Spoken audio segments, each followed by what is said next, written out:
Yo, what's going on, Dragon Ballers? Welcome back to another video. Today we're covering 10 cards you should pick up from set 15 Saiyan Showdown. So we'll get into it. If you're new here, make sure to subscribe, hit that bell so you don't miss a video. And if you guys want to help support the channel, there are many ways to do so down in the description. But today, guys, if you want to buy or pre-order any of the cards we talk about in today's video, be sure to use my link in the description to TCG Player. It does help out a lot. So we'll get started with the first card. There are a slew of on guard cards for each color, I believe, except for black. So this is Raditz on guard as our main example. So they all seem to be one-drop blockers with autos. So Raditz, for example, says switch this card to rest mode. When your opponent uses a skill to play a battle card with an energy cost greater than the current energy, which I believe is the same trigger on all of them, you may choose that battle card and have it gain minus 15,000 power for the turn. So Raditz happens to minus 15k. I believe the Nappa makes your opponent KO a battle card or discard a card. They all do something different when your opponent cheats in a battle card greater than their energy cost. I think that's just a good group of cards to have for, like, you know, side decks in the future, stuff like that. Maybe even decent in the current format, depending on the decks you're playing and playing against. So I think it's just always a good type of card to have when they create some sort of like rare to common level, just group of cards that all function similarly for each of the different colors. So the rest of the video is going to contain mostly super rare cards, which is kind of just how set 15 is. Not too many of the archetypes are too strong, but there are a lot of really good one-off cards. So this is going to pretty much be SRs for the rest of the video, and I would say these are probably the next like top 9 cards in the set, not in any particular order, but definitely cards you really want to have out of the set if you're not looking to build any particular decks in the set. So firstly, we have Adele encountering danger. So this card's kind of specific, but very, very good. So counterplay, you can't activate counterplay skills on other cards this turn, then play this card. Permanent, if you have red unison with specified cost of 3 or more in play, you can activate this card's counter skill from your hand without paying its energy cost. So very, very similar to the free counterplays we already have for the different colors, but this one requires you to have a 3 cost unison in play.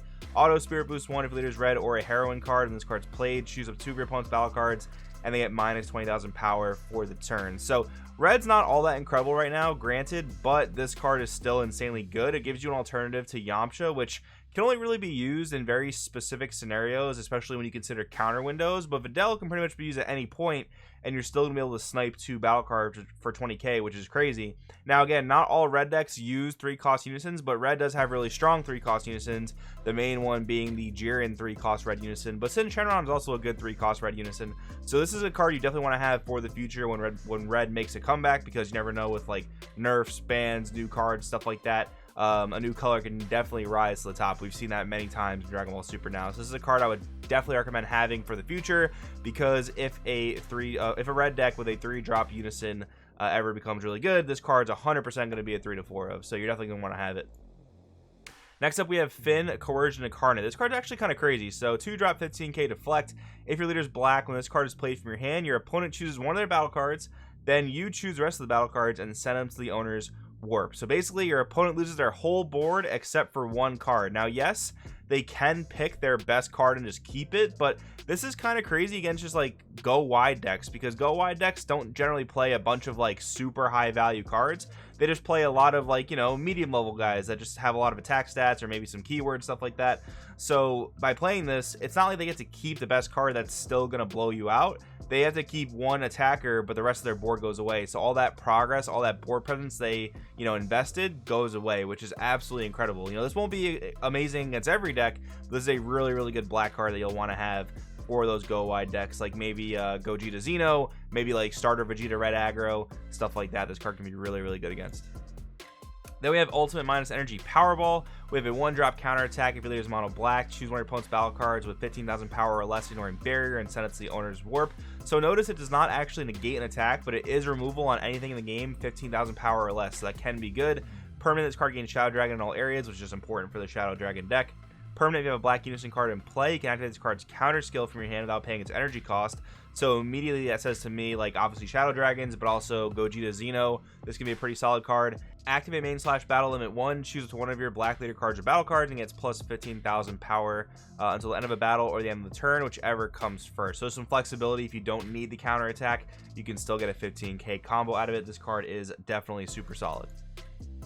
Then we have Turles All Too Easy. This might be my #1 recommendation to pick up, even though it is a little bit specific. So double strike, auto when this card's played, choose one of your opponent's battle cards in rest mode, KO it, then choose one. You can either draw a card or KO another battle card in rest mode, and activate main for 2 yellow. If your leader is a mono yellow sand card, you have 3 or more energy, play this card from your hand. So basically any yellow sand deck should be playing probably 3 to 4 copies of this card. So you have like Icarus, you have Hellboy, you have the Turles deck itself. Any yellow sand leader deck needs to be playing this card. Again, probably 3 copies, maybe 4.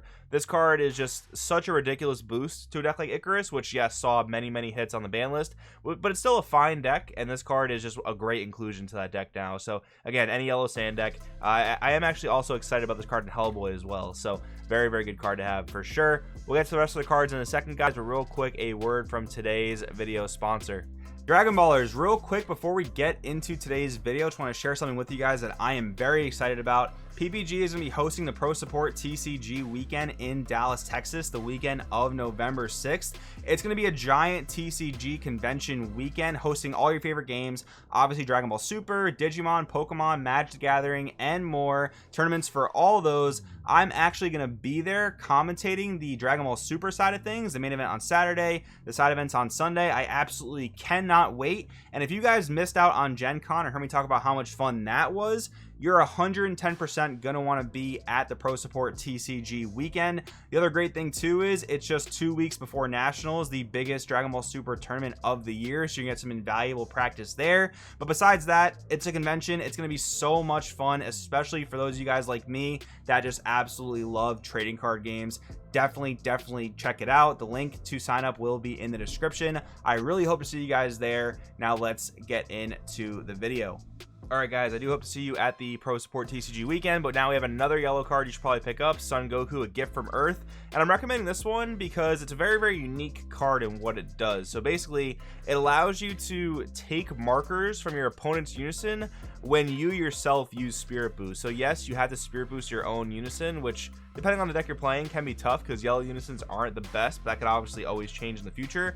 But definitely a recommendation because of that ability to just drain markers from your opponent's unison. Unison control is such a vital part of the current format, so having a card that helps you do that is just so good. So definitely want to pick it up. Might not be amazing today, but I think it can be really good in the future for sure. Then we have Goku Steadfast Assistance. So blocker counterplay, play this card, and the battle card being played is played in rest mode, then draw 1. Permanent, when activating this card's counter skill from your hand, reduce energy cost of this card by 1 for each yellow extra card in your battle area, energy area, and drop area. So very similar to Mecha Freeze or Robotic Repose, where it reduces its cost per extra card in certain areas. And this is going to go in the same decks you're playing Mecha Freeze or Robotic Repose. Like this can go in Icarus, this can go in a lot of different yellow decks that just happen to play the cards like Power of a Super Saiyan, like Giant Ball possibly, like Frieza Army Reinforcements. Those cards all definitely help reduce the cost of this card, and it's just an incredible card for the dual purpose 1-drop Crusher Ball card, and then block the next attack, and then draw a card on top of all of that. This card's absolutely incredible. Then we have Hit Battlefield Manipulator. So while this is definitely meant to be played with the Kaba deck, this is just such a good blue unison that you just gonna want to have it for just about any blue deck you might play outside of like Soul Striker, right? Because Soul Striker requires a 3-drop unison to awaken. But any other blue leader you might play, Hit Battlefield Manipulator is going to be one of your top options for unisons because it's so cheap and the +1 draw card is incredible. The pay 2 -1 is a very good skill, but it's not as broken as you might think it is on first glance. There are some matchups where this ability is absolutely incredible, but there are some matchups where you just don't want to resolve this because odds are your opponent's going to be able to awaken again and just get too much value. So you do have to kind of know when to use that -1 efficiently. But besides that, the fact that it's 2 costs and draws a card every turn is absolutely incredible. Then we have a few multicolor cards. So Vegeta Omnipotent Elite. I feel like this is a pretty overlooked card in the set, but I do kind of like it. So Energy Exhaust, unique dual attack blocker. Permanent, if your opponent has 5 or fewer cards in their hand, negate this Energy Exhaust skill in all areas. Auto when this card's played, draw 1. Auto once per turn if your leader is green at the end of your turn, or when you activate this card's blocker skill, switch this card to active mode. So the main comparison with this card is Goku hit, because when you block, you get to restand it, but you also get to restand at the end of your turn. So you can attack twice with its dual attacker at the end of the turn, restand it. Then the next turn, when you block, you restand it again. So you get 2 attacks and 2 blocks as long as this card stays alive.